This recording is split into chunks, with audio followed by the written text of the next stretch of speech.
it's time, you know? I think it's time that we make a tier list. Oh, and you cannot see the tiers. Let me just make myself smaller. That's why I like, I make videos unedited, unfiltered. Whatever I say goes in the final take as I adjust my OBS. But if you look at my YouTube profile picture, you will see Goku. That's because I would say Dragon Ball is my favorite anime. If you ask me what's the best anime of all time, I would say it's probably Attack on Titan. Still, and I'll get into that. But I have started One Piece and I have fully caught up. Elbaf is not here, but you know that's only manga exclusive. But I'm caught up to the manga, chapter 100 and 1176 is the latest chapter. I would not give a spoiler, but let's just say the Domi Reversi has been fixed. That's all you need to know. If you're a manga reader, you understand it. If you're not a manga reader, you won't even know what Domi Reversi is. You know what I mean? So let's just say the Domi Reversi has been fixed. So that's how you know I am caught up. And I think it is time that we rank every single One Piece arc. But first, we got put the Mugiwara on! Yeah. And I know it doesn't probably look good, but we're gonna be wearing this for the entire video. Why? Because I'm the GOAT, and I said so. So obviously, as our tiering goes, S tier is always a 9 out of 10. 9 to 10 out of 10. A tier is always 8 to 9. You know what I mean? And then B tier is always 7 to 8. And then C tier is 6 to 7. It's 2026, man. Yeah. And then D tier is, 5 to 6 out of 10. Now, let's start, shall we? Now, Romance Dawn. What happens in Romance Dawn? Shit. Think. What happens in Romance Dawn? Okay, so Luffy defeats Alvida. Is that her name? Saves Kobe. Recruits Zoro, and then they fight Morgan. Is that what his name was? Uh, I think so. But yeah. That all happens within Romance Dawn, right? That doesn't move on to Orange Dawn. No, Orange Dawn was Buggy only. Yeah. So Romance Dawn is Luffy popping out of the barrel, defeating Elvida, going to the island.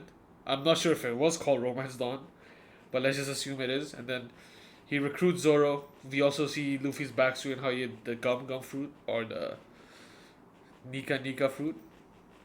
Uh, I would say this is a solid beat here. I wasn't hooked. Like, okay, there was like a hook when Luffy popped out the barrel and you're intrigued as to, what the fuck is this guy doing, right? But I wouldn't say that immediately I was like, you know what, I'm probably gonna watch the entire anime. Uh, and I was considering dropping it in one of the earlier arcs. I'll get to that.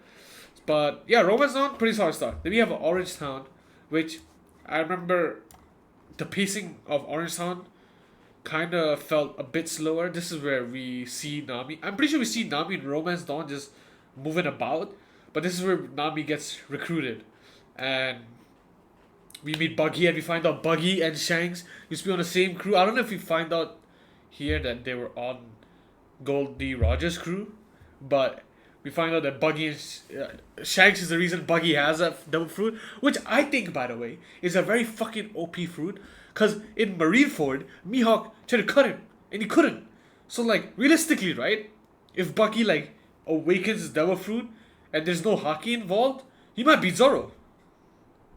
Just saying, just saying. But Orange Town, yeah, pretty good. The peak of this arc was finding about that dog's backstory. I forgot the dog's name, but him guarding the shop despite his owner dying. Yeah, this is when I knew like okay, like I feel like a lot of these characters are gonna make me feel sad, but I didn't cry yet. I'll tell you each time I cried. Uh, yeah. Then we have Syrup Village. This is the first C tier arc. Bro, I feel like they were on that like hill or wherever the fuck it was, like for 20 episodes, bro. I genuinely could not bear it. Like it actually pissed me off. Like when I was watching Syrup Village, I was considering like okay, and also I didn't really like Usopp. Yes, at the end we find out that he's a liar because his mom died.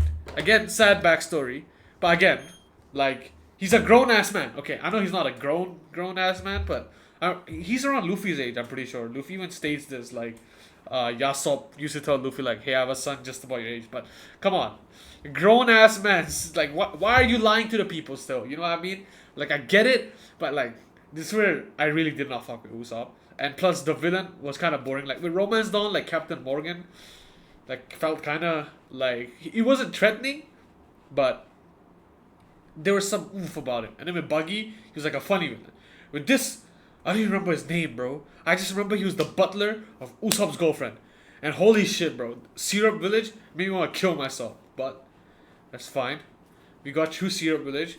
We got to Baratie. Or Barati. I don't know. I've seen people call it Baratie. And I started calling it Baratie. But now when I'm reading it, it's spelled Baratai. So, yeah, I don't know, man. I don't know what the pronunciation is. But, oh my god. This arc was so good, first of all. We get the introduction of Mihawk, by the way, who's like a Wano level character, if you know what I mean. Like in terms of power scaling in Baratie. It's like, imagine you're in, like Goku's facing Raditz, and we just see Beerus. You know what I mean? Like, I get it, Beerus is so stronger. I feel like Luffy can beat, what's his name, Mihawk. That's a discussion for a different day. I feel like he is the biggest fraud of all time. But yeah, Baratie, loved this arc. Sanji's introduction was hella cool. We find out his backstory. And then I found out later on that Zeph actually ate his own leg, but the anime censored it, which is, fine. There's some stuff that the manga does better than the anime, obviously. But again, like the fight with Don Krieg. Don Krieg was like the first, like, oh shit, like he's giving Luffy a tough time, you know what I mean? And it was like, damn. And then even Sanji's fight was goaded. Zoro's like pledge to Luffy that he would never lose, although he loses a lot even after that. But he would never lose to another swordsman, you could say. And technically he hasn't, I'm pretty sure. Anyone that has used a sword, uh, Zoro has somehow beaten them if they have fought. I'm thinking, yeah, I'm pretty sure that's the case. We still don't know how Zoro got the scar, by the way. I'm pretty sure Mihawk gave it to him, but yeah, Baratie or Barati, uh, pretty good arc. And Arlong Park. This is when I was like, okay, you know what? I think I'm gonna commit. You know what I mean? Oh my god, was this arc so beautiful? I feel like my FPS on my video camera is very slow. Okay. It seems normal. I think I was moving in slow motion. I don't know. Anyways, Arlong Park, holy shit. So, while in Baratie, Nami steals the ship and then she goes to Arlong Park after. Oh, yeah, we also meet Zoro's two friends that were also bounty hunters. Also, what the fuck happened to bounty hunters? Like, that's one thing, right? Like, I feel like there's a lot of concepts that are set up early on.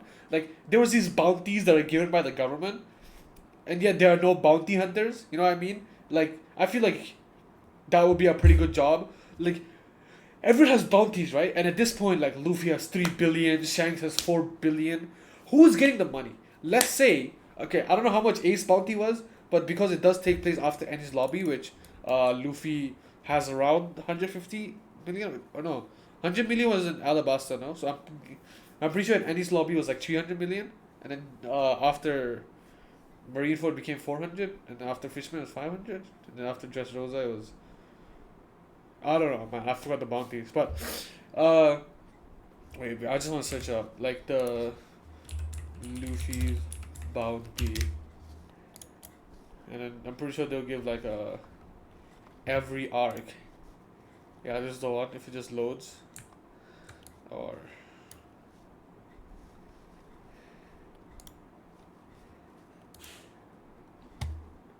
buddy, let's just open this on Reddit.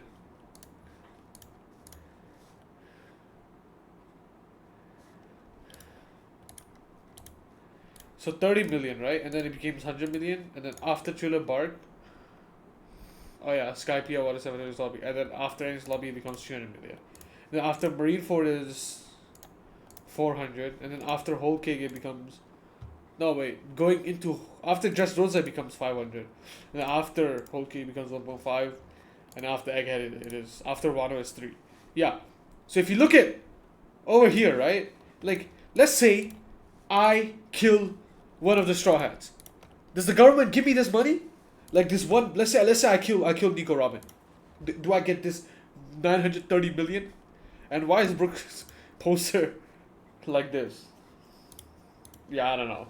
Anyways, like what happened to bounty hunters? But yes, in Arlong Park, bro, when I tell you that this shit was so peak, uh, like, dude, that walk to Arlong Park is like a top 10. Okay, this is by the way getting really uncomfortable to keep wearing, so I'm gonna take it off. I don't think so I can wear that for a long amount of time because that was hurting my ears. And plus the material is pretty cheap. It's like 20 ringgit, bruh. Yeah. Arlong Park, peacock. I loved Arlong Park. And holy shit, we're 10 minutes in. And yeah, let me just quickly talk about Arlong Park. So the first time I cried in One Piece was watching Arlong Park. When Nami starts stabbing herself. And then when Luffy tells her to stop, and then they do the walk to Arlong Park, and the fight scene was pretty good. Like everything was pretty good. Like Arlong Park is, I would say, the first 9 out of 10 arc. You know, like holy shit. And now let's just speed run. Loketown, we see Monkey D. Dragon, aka Luffy's dad. I would say again, it's a pretty short arc. They're just trying to get into the Grand Line. We see the introduction of Smoker when he actually had aura, and he actually felt threatening. And back then, when Logia fruits, is that what it is? Logia fruits were actually like a really hard thing to beat. Yeah, Loketown. What else significant happens? Yeah, Zoro gets the new swords. And then that's pretty much it, right? And then they all just pledge that, you know, they're going to the Grand Line, and they say their dreams on the boat, right? And then now, Reverse Mountain. This will be Laboon. I cannot, like, if Cedar Village is like a 6 out of 10, I would say Reverse Mountain is like a 6.5 out of 10. Again, it's very short. We see Vivi, by the way. Like, I want to see Vivi's first look, bro.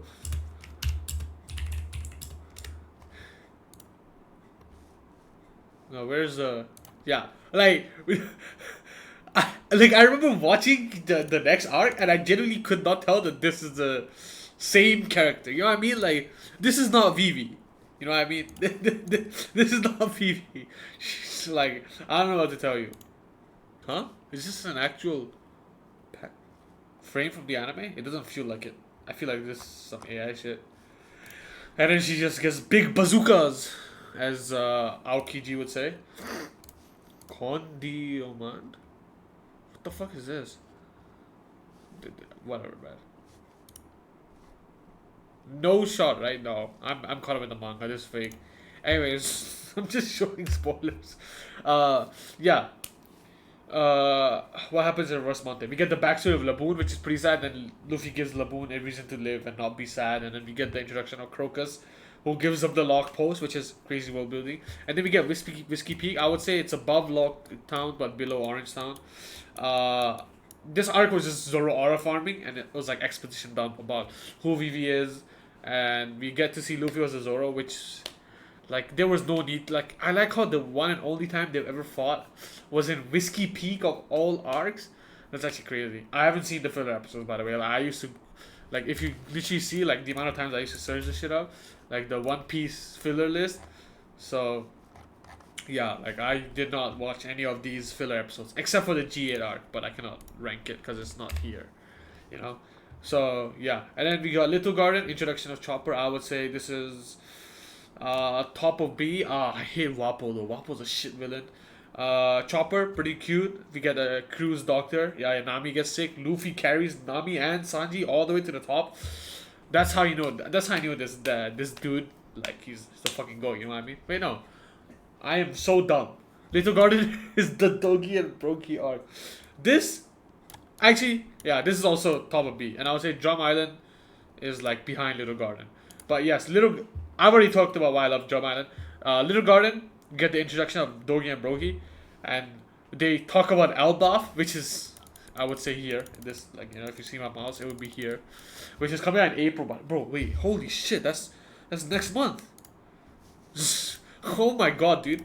Anyways, uh, yeah, like what happens in Little Garden? Yeah, oh yeah, Zoro does the funny pose. He's like, if I'm gonna die, I might as well aura fart, you know what I mean? Which you know what, I agree with, you know. And then Sanji becomes the MVP of the arc by telling Crocodile that the Straw Hats are dead, but in actual reality they're not. So yeah, is Little Garden where? Oh no, it's after Whiskey Peak, right? Where Robin gets introduced, where he kills Vivi's friend, irrelevant ass dude. I feel like he has done nothing, but yeah. Then we get to Alabasta, and once I finished Alabasta, this became my, it became in my top 10 favorite anime. Like once I finished Alabasta, I knew that if it kept going at the rate it was going, this would definitely enter like my top 5 anime. But Alabasta was such a fucking like such a good arc. Like there is so much to say about Alabasta that I could make like a whole video that is the length of this tier list video, just talking about how like the stuff I love from Alabasta. So instead of doing that, I'm gonna tell you the one thing I didn't like about Alabasta. You know the fucking Revolutionary Army, or the the protesting dudes that Vivi was trying to stop because there was all a misunderstanding between Vivi's like childhood friend and her dad. And then they show where the misunderstanding happened is because both these guys are talking nonsense for the sake of plot. This happens in a lot of other shows, by the way, though, where two characters will talk in very vague terms. So he'll be like, "So what are you gonna do about this weather drought?" And the fucking dude, instead of actually telling him like, "You have a plan," he'll be like, "We'll see." And he's like, "So you don't have a plan?" He's like, "No, I didn't say that." Like they'll be talking in the most vague dialogues ever, which causes the misunderstanding, and then Crocodile eventually uses that to the fact. Which I could, dude. Also, Crocodile is the best villain so far, and he's probably the best villain until Dressrosa, in my opinion. Like, in terms of how he was written and how he was defeated, like holy shit, bro. Crocodile was so fucking like aura farming, and the fact that this is the first time Luffy actually loses, I knew he wasn't gonna die, obviously. And then Robin joins the crew at the end of Alabasta. We get the emotional send off, fucking amazing. Then Jaya, second A tier arc. I would still say it's behind Baratie. This is we meet Ace in Alabasta. By the way, I forgot to talk about Ace, and I will get more about my thoughts about Ace in Marineford. Uh, but because I'm pretty sure my friend Manhin, who's on Longrand right now, I don't want to see any spoilers. I'm pretty sure like up until this point he would not see any spoilers. You know what I mean? But yeah, like I'm gonna be talking about spoilers. Yeah, so I want to talk about Ace when we get to Marineford. You know what I mean? He is a pretty big focus of that arc. Yeah, we were talking about Jaya. This will be Blackbeard, by the way. Which holy shit, I did not think that was gonna be Blackbeard. I just thought that he's gonna be important later down the line, but I didn't know he was Blackbeard. Yeah, I mean, I don't know why when I heard the name Blackbeard, I thought he would not look like that. You know what I mean? I thought he would look like badass. Like Blackbeard doesn't look badass. He looks ugly as fuck, but he looks like the typical like ugly pirate drawings that we see as a kid. But yeah, and then we learn about Nolan and the fact that he was considered a liar, and yeah, what else? And this is where we learn about the dwarves. Like in Nolan's book, right? Like I had someone point this out to me, and it just made me love One Piece even more. He talked about that there was a land of just little people that also comes up in Dressrosa. Oda, you are a genius. Anyways, then we get to Skypiea, which I would say is top of it. Skypiea is definitely the funniest canon arc, and in terms of the anime wise, G8 is the funniest arc, obviously. But then, like Skypiea is the funniest canon arc, and Enel was a cool villain, and this is the first time you see stuff like the observation haki and all that. And during this arc, or I think it was in Jaya, where Shanks tries to set up a meeting with Whitebeard, and then we find out what happens in that meeting in post Andy's lobby. And after that, we have to sit through Thriller Bark Sabodi, like to see the aftermath of Ace versus Blackbeard, and bam, bam, bam, boom. Like Oda does this a lot. You know what I mean? Same with Fishman Island, like Luffy picking a fight with Big Mom, and then It happens in Wano, like, and these arcs are long. You know what I mean? But that's the thing. Like, if when I was binging it, it didn't feel like a damn. I have to wait many many years. So I'm thinking like the people that have been watching this from the beginning. Like, let's say you've been reading One Piece from like chapter 1, or not even chapter 1. I feel like that's unrealistic, but like from chapter 10 or chapter 20, right? Like, how are you like this patient? You know what I mean? Now that I'm caught up with the manga, and I know there's at least like still 4 to 5 years left till we find out what the One Piece is. I'm kind of getting kind of pissed. Like, I don't have the patience in me. You know what I mean? I binged this shit. You know. Anyways, yeah. Then we get Long Ring, Long Land for his DTR. I get it. This has a lot of importance and all that. But dude, like, honestly, this like, I am against people skipping arcs, but this feels like the most skippable arc, if you know what I mean. The only cool thing is that we get the introduction of Aokiji, hinting that Nico Robin might betray the crew, and then we get to Water 7, which is my favorite arc pre-time skip. I'm gonna say that right now. Ennis Lobby, Marineford, they ain't got nothing on Water 7. Just the mystery, the environment of Water 7. Oh yeah, and this is where the second time I cried. When Usopp leaves the crew. And holy shit, bro, this shit got me emotional as fuck. You know what I mean? Like, I did not expect Usopp to just leave the crew. And yeah, what else? And then my brother, who's the biggest gaslighter, so my friend showed me a picture of God Usopp from Dressrosa, and I told my brother I knew about that. So he's like, yeah, so like we're gonna leave Luffy in Ennis Lobby. He's not gonna join back the crew, and then we'll see him in Dressrosa. And I'm like, what? And at that point, I wasn't even in Ennis Lobby yet, you know. But I knew Ennis Lobby is like the continuation where they're gonna go rescue Nico Robin. But holy shit, we learned so much about the world. We learned, we get introduced to Frankie. Frankie's joining the crew. Is he the next member after Chopper? No way, it's Nico Robin and then Chopper. Yeah, why am I saying Nico Robin? Just say Robin. What am I doing? Anyways, Water 7, peak arc. Just a fucking mystery around this arc. No other arc has done that. And then Ennis Lobby, second best arc, I would say. It's above Alabasta, but dude, holy shit, with the introduction of Gear 2, Gear 3, the fucking Robin I Wanna Live scene, which I almost cried, I didn't, but, cause you know, I knew there was gonna be emotional payoff. With, like, here's the thing, right? With Arlong Park, I didn't think Nami would start stabbing herself. Where the fuck is Arlong Park? Yeah.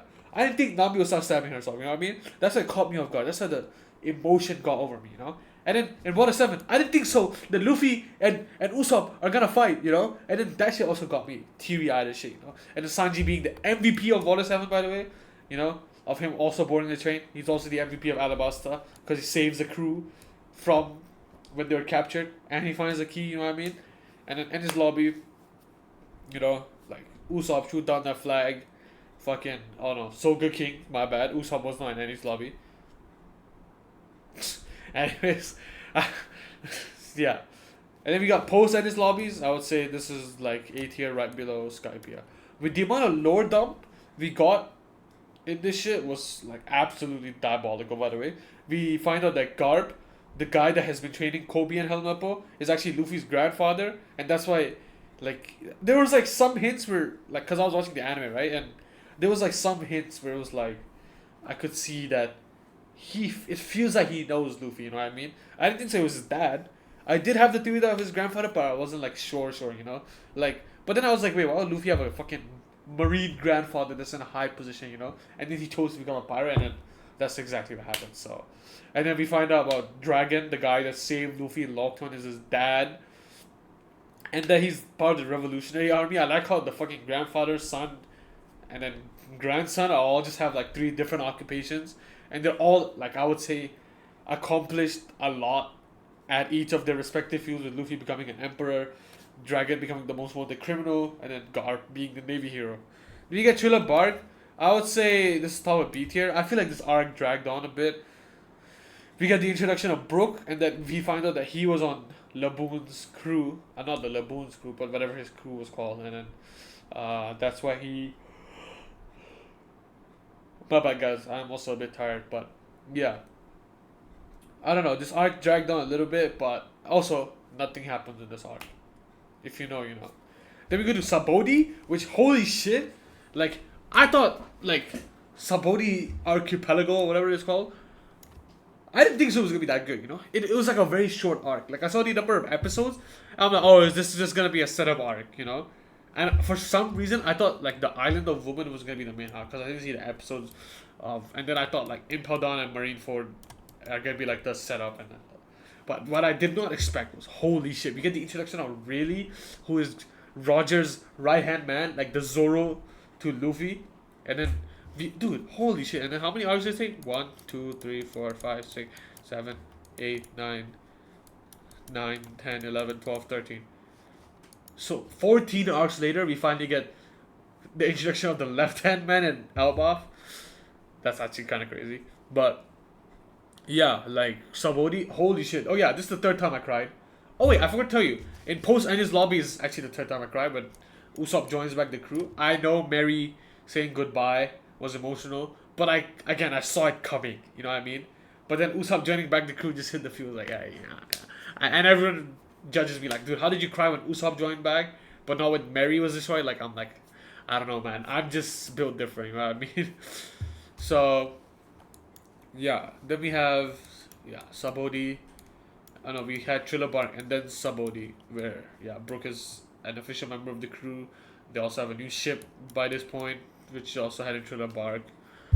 We also get the introduction of Kuma in Thriller Bark, which he fucks up Zoro, and then Zoro's like nothing happened, and then he shows up again in Sabodi, and holy shit, bro, I hated Kuma. And the fourth time I cried was when like Robin is the second last member that Kuma sends flying away, and Luffy's just there like, damn, I couldn't save a single member of my crew, and he just breaks down crying.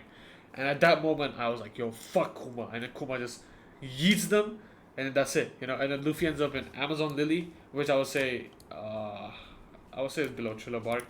But this is where we get the introduction of Hancock, and oh yeah, in Sabudi we also get the most satisfying punch in the series. By the way, I forgot to mention that against the Celestial Dragon, and then we find out, and holy shit, bro, fuck the Celestial Dragon, by the way. But yeah, anyways, then we are at the Island of Woman, aka the Amazon Lily, where we get the introduction of Boa Hancock. Oh yeah, by the way, Luffy showed signs of using Haki in Sabodi, by the way, and then he uses it again in Amazon Lily, and then we get to Impel Down, and this is an STR arc. Bon Clay, you are the GOAT. His name is Bon Clay, right? Yeah, his name is Bon Clay. What the fuck am I saying? Bon Clay, you are the MVP of this arc, without a shadow of a doubt. Holy shit. I did not know that I would end up caring for this man the way I did, but oh my god. You know what I mean? And then we finally get to Marineford. And dude, I just want to say, Ace is the biggest fraud ever. He pulls up in Alabasta, okay? And then he blows up a few ships and we think like, oh my god, he's super strong. And then he fucking just leaves, right? And then after that, he loses to Blackbeard. And then he gets captured. And then he's like, the entire arc, he's like, no, Luffy, don't save me, run away. Like, and then he has to go through his own Robin arc where he's like, okay, please do save me. But it's not Robin. Robin is different, Like, Ace wanted to be saved, just not by Luffy. Ace didn't want to be a burden to people, whereas Robin was suicidal. I know it's different. But then he finally is like, okay, Luffy, do save me, okay? And then fucking Whitebeard, who sacrifices himself, for Ace, is killed off, basically. And then fucking Ace gets rage baited, and then he dies. Like, he had potential to be such a good character, and I get it that killing him off, we needed some sort of consequence and a harsh wake-up reality to the crew that, hey, we are not going to win every single battle. We learned it Sabodi, and we thought, okay, you know what, that was just because we punched the Celestial Dragon. We'll train and we'll get strong. But we'll deal with it later on. We just want to get to Fishman Island. No, like, we needed someone to die, and I'm glad that it was Ace, in the sense that, like, it needed to be a non-Straw Hat member, because I would not have been ready for a Straw Hat member to die. So, yeah, I don't know, man. Like, I am very frustrated with how Ace's death was written. I get it, because, Whitebeard felt like his actual dad, because he did not like Gold Roger, because he abandoned him, yada yada. Like, I cannot sit here and tell you that I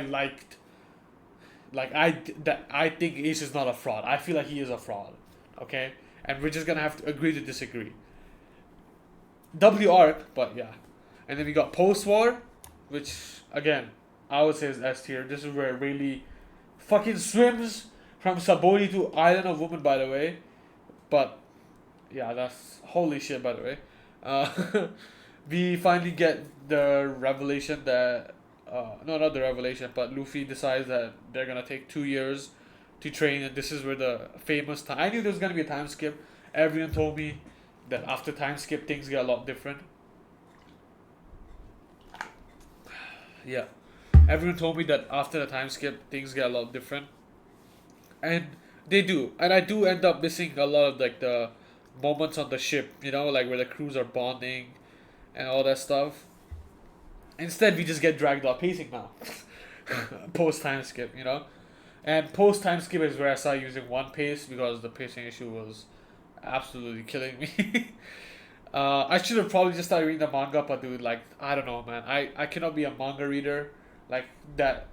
If there's an anime adaptation, I will probably catch up to the anime first. I mean, I love like the visuals, the music, the effort put into the animation, and all that. I get it. Sometimes it strays away from what Oda actually wants to show, especially post time skip with the amount of Sanji slander. Like the one famous scene from Wano where Marco's like, "Here comes the main stars" or whatever, and it's only Zoro, but in the manga it's supposed to be Zoro and Sanji. But why am I looking there? The camera's here. I'm just looking at myself talking, and the other monitor. But yeah. Anyways, yeah. Post war. Is there any other like crazy dog? We got Luffy's like emotional reaction. We also see Jinbei and Marineford. Oh yeah, Shanks pulling up to Marineford also, and we still don't know how fucking Blackbeard got two devil fruits. There's so much stuff that happens, man. Like I feel like I don't know, man. I'm trying to rush the video, but there's like so much stuff that just like the more I talk about the arc, the more I just remember. You know what I mean? Then we have Return to Sabori. I would say this is probably like below Thriller Bark. It's not much happens in this arc. I really did love the reunion of the Straw Hats. I really found it funny that Chopper confused the fake Straw Hats and was just like, "Hey guys, why are we acting like this?" And then we get the comparison of Return to Sabori and Sabori where Luffy just one shots a pacifista, and yeah, it was a good arc. And then Fishman Island, I would say below Thriller Bark as well. I don't know. Fishman Island kind of dragged on. I like Cody as a concept, but again, like, there's just too much stuff happening. I mean, like, there's too much stuff happening, but I don't know. Like, once the time skip happened, I'm like, damn. Like, cause then after that comes Punk Hazard, and I enjoyed Punk Hazard. I would probably say it's above, like, yeah. Also, Post War should not be an ass. Like, I think the Post Ennis lobby was more crazy, but like, I would say Punk Hazard. Like, I don't know. Like, I enjoyed Punk Hazard, but like, again, it was like, like the pacing was getting kind of worse. And I was watching in One Pace, by the way, and like, I had issues with that pacing. You know what I mean? Like, I feel like stuff was just happening and happening, but Law is back, and when I saw Law, I was like, "Yep, my goat is back." And you know why he was my goat in Sabodi is because he had the same voice actor as Levi. So, yeah. And then we get the fuck alliance and between Law and what do you call it? Law and Luffy, yeah. And then we get Dressrosa, which is I know there was a lot of like pacing issues, but this was my favorite arc. Bro, Doflamingo, when I saw him in End of Skypiea and like in the Warlords meeting and that, bro, Doflamingo is literally to this day, he's still my favorite villain that like one arc has had. You know what I mean? Like the main bad guy that Luffy has to fight. Like he's still to this day my favorite villain, and the fact that he's a Celestial Dragon and the amount of lore dump we get, and then we get Gear 4 in this arc, holy shit, bro! This arc was beautiful, and like the toys, the backstory, Rebecca's like dad, the gladiator, like everyone sees the statue, but no one really knows who he is, and then we get the God Usopp. I keep calling him God D Usopp because the fucking One Piece community, and this is the last time Usopp had a good feed, by the way. In 2014 when Obama was still in office. Which is kind of crazy to think about, but yeah. I love this arc. And this is where the Straw Hats started splitting up. And then we get Zoe. Just for that plot twist alone, it has to go to A tier. Like this arc, again, there was just like a lot of dump, like lore dump. And then we get the fucking, whatchamacallit. Like we learn about the road poneglyphs. Where am I even putting Zo? I would say probably above Baratie. No, actually, no. What the fuck am I talking about? Baratie actually had something, And then we see the fucking elephant that has been punished. You still don't know what his punishment is. Yeah, the elephant is called Zo, by the way. I don't know why I'm calling him the elephant. We also, in Dressrosa and Punk Hazard, we recruit Momonosuke, Kiemon, and then the Betrayer, the guy that can draw stuff. He's the one that ends up betraying them, right? And then we see Raizo, the ninja, which that scene was top tier, by the way, where like Law, Luffy, Zoro, like they all wanted to see him do some ninja shit, and then when he doesn't do it, they're all just like really disappointed. It was especially funny because fucking Luffy, like Zoro and Law just like look disappointed. They're supposed to be like the serious bunch, but yeah. Then we get Whole Cake, which is I would say the second best arc up until that point. We get like more in depth of Sanji's backstory, and Sanji mentions it in Jaya that he's not from the East Blue, and he's from the North Blue or the West Blue, one of the other seas.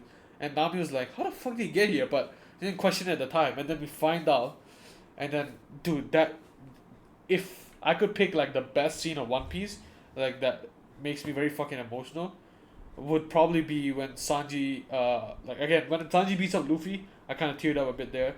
And then the stuff that actually made me tear up was when Sanji find out that Cupcake, what the fuck was her name? Pudding. Yeah, dude, holy shit, bro. So bad at remembering names. That Pudding, oh yeah, also by the way, I forgot to mention in Dressrosa, we get the introduction to the best admiral, Fuji Tora. Is that, bro? His ending speech to Luffy where he's like, "What do you look like?" Like that. Oh, anyways, back to Whole Cake. Like the scene where Sanji's trying to light up a cigarette and he can't. Oh my god, bro! Like that shit, that shit is like probably the best moment of the entire series up until that point. Like, and then a few episodes later, we get Snake Man Luffy versus Katakuri, which is the best fight. But again, like just because how, like the island of Dressrosa, like the aesthetic, and like how, like we find out about Law's backstory, we find out about fucking, like there's just a lot of stuff in Dressrosa that I just loved, like more than Whole Cake. But there's so much stuff that happens in Whole Cake. Like if we just look at individual moments, I would probably say individual moments wise, Whole Cake was better than Dressrosa in my opinion. But then I just like Dressrosa more because Doflamingo just carried that, and I hate Big Mom, by the way. I hate that this thing that where Oda, if someone is really strong, they have to be really fucking big. Like, where the fuck is Kaido and Whitebeard from? They're not from Elbaf. Why are they that big? You know what I mean? I don't know. Then we get the Reverie. Like, we didn't find out what happens in the Reverie until in Wano, so I'm just gonna give this like C tier. It's just a reunion and all the fucking princesses talking about how much Luffy saved their lives. Is this where Imu gets introduced? If that's the case, I would probably put it like here, or like above Romance Dawn, I guess. But that's the max I'll probably give it. And then Wano, again, I know pacing killed this arc, especially like up until the raid. I felt that like the pacing was fine, but once we got to the raid, because there were so many fight scenes, I don't know, man. Like that's where it kind of killed it. But Gear 5 was peak. Like the fight versus like Zoro versus King was peak. Sanji versus Queen was peak. Like. And then the fucking music that they played, the dun dun dun, like the fucking music when we enter the arc itself, like the music that plays, holy shit! Like this arc is aesthetically beautiful. We get the motifs down, we get the alliances, we learn about more hockey stuff. What else happens in Wano? This is like, dude, Wano was like 150 episodes long, bro. How many? That's like, imagine being in one arc for like 3 years. Which, thank God, I was not there because I would have crashed out if I was watching on a weekly basis. Which kind of happened in like the last like 10 episodes of Egghead. But yeah, dude, like Oda has been on a generational run because, like, I don't know, I'm just kind of speedrunning this, but yeah, Egghead, I would say it's interchangeable with Wano. Now that I've finished Egghead, maybe it's the recency bias, and maybe it's just like thinking about the fact that Oda Richie dropped Dressrosa, Whole Cake, Wano, Egghead, and now Elbaf. That's 4 fucking crazy arcs in a row. How do you do this? No, that's 5. What am I saying? Dressrosa, Whole Cake, Wano, Egghead, Elbaf. That's 5 arcs in a row. And the next arc is probably gonna be Laugh Tale, I think. Don't quote me on that. I don't know, man. Like, I just hope he doesn't rush it, but I wish I started like 5 years after. You know, when you were like a month away from the One Piece. You know, that's when I caught up. Like, because now I have to wait, and now it feels like One Piece is too short. My biggest complaint before starting it was that there is no way a story is as good for like consistently good or gets better like across 1,000 episodes, and somehow I was proven wrong. And I know like I get it. Like a lot of people have complaints about the post time skip where uh like the crew moments are not there that much, but like at this point like the pre time skip was spending a lot of time with the crew so we can build the relationships, and now post time skip is us figuring out the world. You know what I mean? Like now, like things are way bigger beyond the fact that we need to see, oh, Luffy trying to raid the fridge and Sanji trying to stop him so food doesn't go short. Like I get that, and I feel like if they had few scenes every now and then, it would be fine. But like I remember back then, there would used to be like 1 or 2 episodes where we're just on the boat trying to go to the next island. Now we just usually at the next island. Like we leave the island, and whatever like obstacle there is to leave the island, we do not see like the journey. We just like at the next island. Like whatever's happening. I get that, and I feel like if they added a few scenes, I would prefer that. But again, like, I just want this story wrapped up. Like, I want to see all of my questions get answered. And holy shit, bro! Like at this point, like One Piece is my top three favorite anime, and I feel like once it ends, it might go to number one. But I cannot give it my number one spot without an ending, and I think that's a dumb reasoning for a lot of people, but that's just my reasoning. But yeah, I cannot wait to see how Elbaf ends. Right now I feel like there's gonna be a big fight. There's a lot of stuff that I glanced over, because this is just a tier list video. But yeah, like how can you have, like, like, I feel like majority of it is 9 out of 10, and then the 7 out of 10s are like the pre Grand Line arcs. You know what I mean? And then like the first few arcs in the Grand Line, and then it's just like the only two major arcs here are Fishman Island and Triller Bark. Besides that, like it's every other arc is like a build up. You know what I mean? A build up to either the like pre Grand Line, or once we're in the Grand Line, it's just like build up arcs to like the main, like the Wanos, the Dressrosas, the Whole Cakes, the Water Sevens. Like the Ennis Lobbies. I mean, so yeah, this shit is peak, and I recommend everyone to watch One Piece. That's how I'm gonna sign off the video.